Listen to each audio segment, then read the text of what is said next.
Hello there. It came to my attention recently that I haven't really sat down and chatted to the camera for a long time.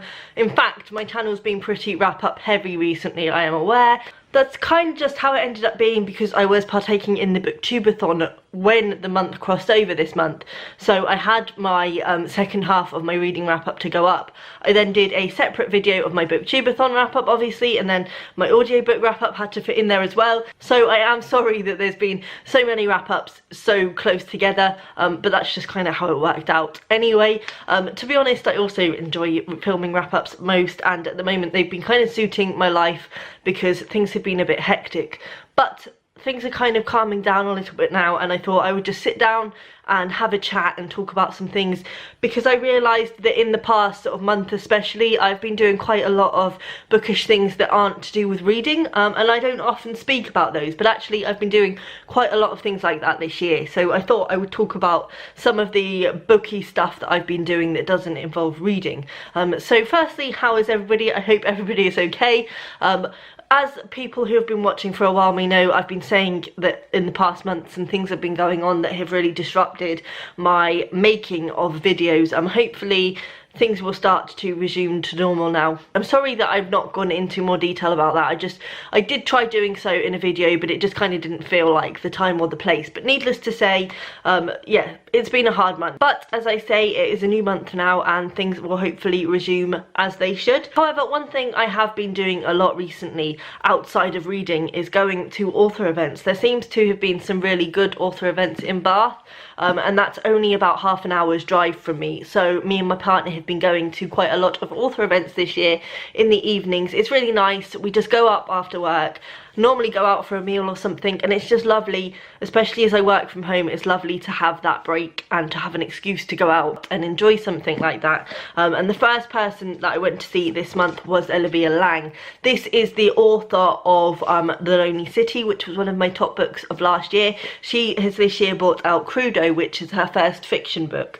She was talking at Mr. B's in Bath, so we went along to see that, and it was really enjoyable actually. Olivia is kind of a different kind of author from the authors that I've seen previously, in that obviously she has a real background in non-fiction, and even within this book it's very much to do with politics, and from what she's saying about it, it's kind of snippets of the year that's just gone basically, and sort of looking at the political climate of the year, so that it can sort of serve as a memorial for the crazy political climate that last year became.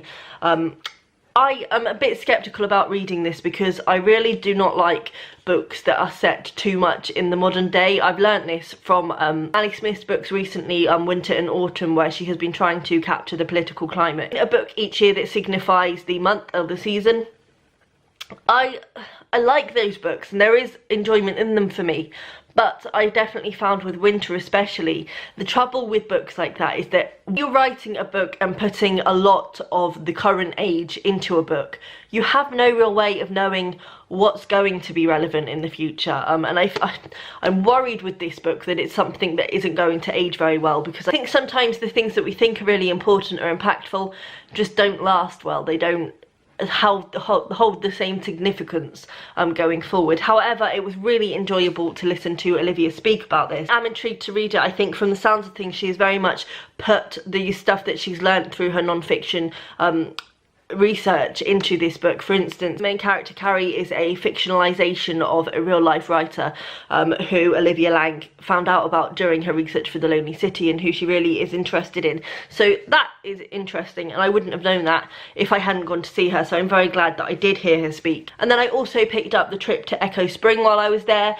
This is her non-fiction book about the ways that drinking has affected writers of the past. It's something that I wanted to pick up for a long time, and Mr. B's do a fantastic thing where all books on the night of author events are 15% off, so I bought this.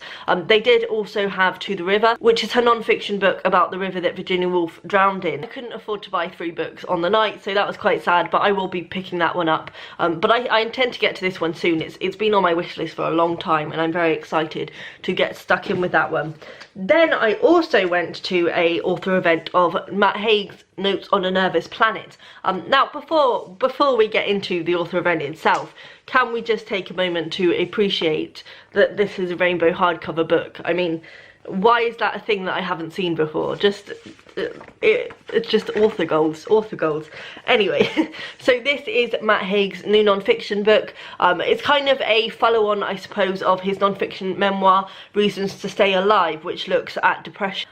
And kind of through looking at how he learnt to cope with his own depression and anxiety, it kind of offers not solutions but sort of coping mechanisms for depression and things like that. This is, I think, a more fact-based look at the way that modern society and the way we live now, and things like social media and connectivity and always being on our phones and always updating our statuses, the way that that feeds into anxiety, and the way that anxiety issues are rising as this constant need to be updating your friends and telling everybody what you're doing is coming to the fore. This was a Toppings book event, which is another bookshop in Bath, and it was held in St Swithin's Church, which I've never been to before. I have been to some Toppings events, but they use a few different churches and also host events in the bookshop itself, but this was the first one I had been to at St Swithin's, and they gave a little speech about the church itself to begin with, and it's actually the place where Jane Austen's parents got married, so that was pretty cool. Church rammed full of people. I mean, I've been to quite a few events, and actually this was by far the busiest one there.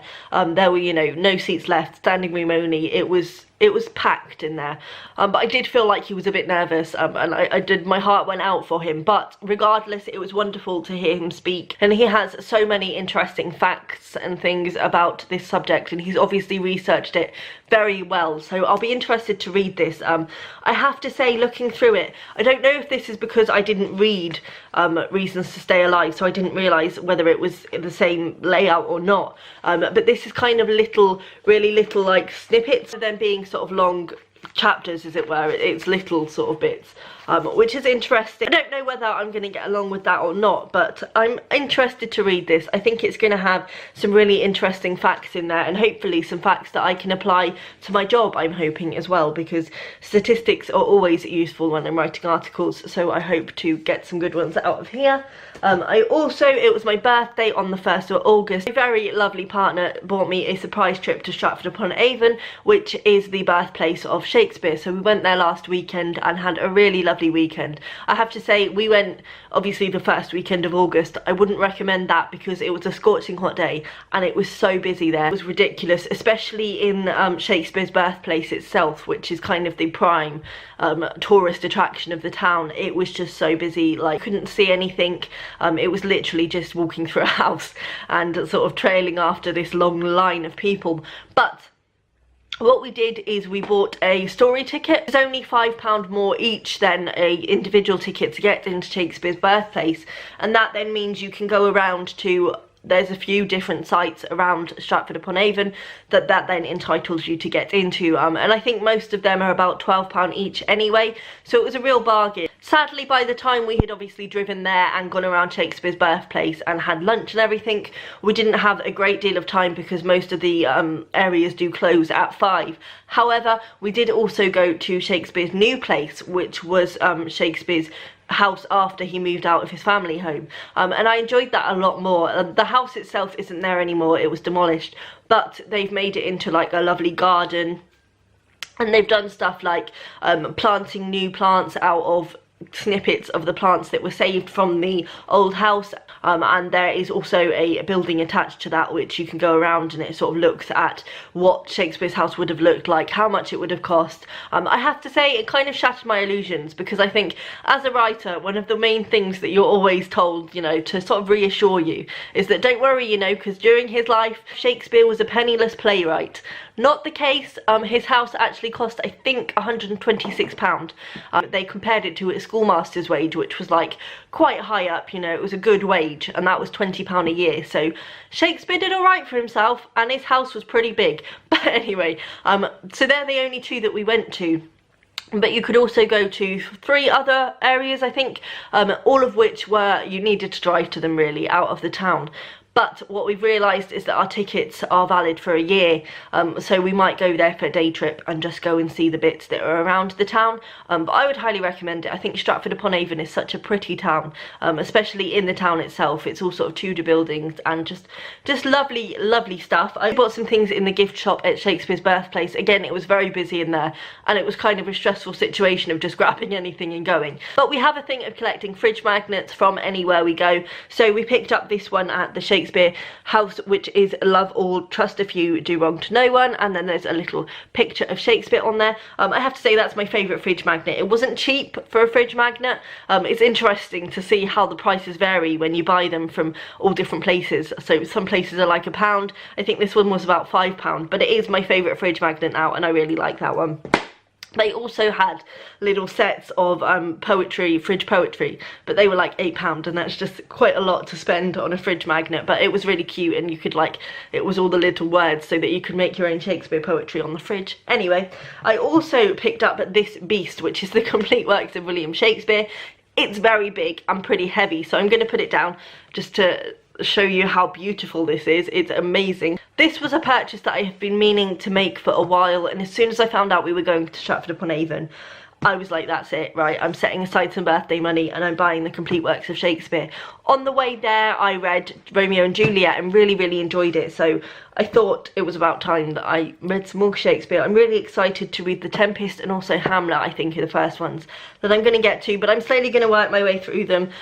Yeah, I'm excited to read more Shakespeare, especially after obviously getting the history of where he grew up and where he's from.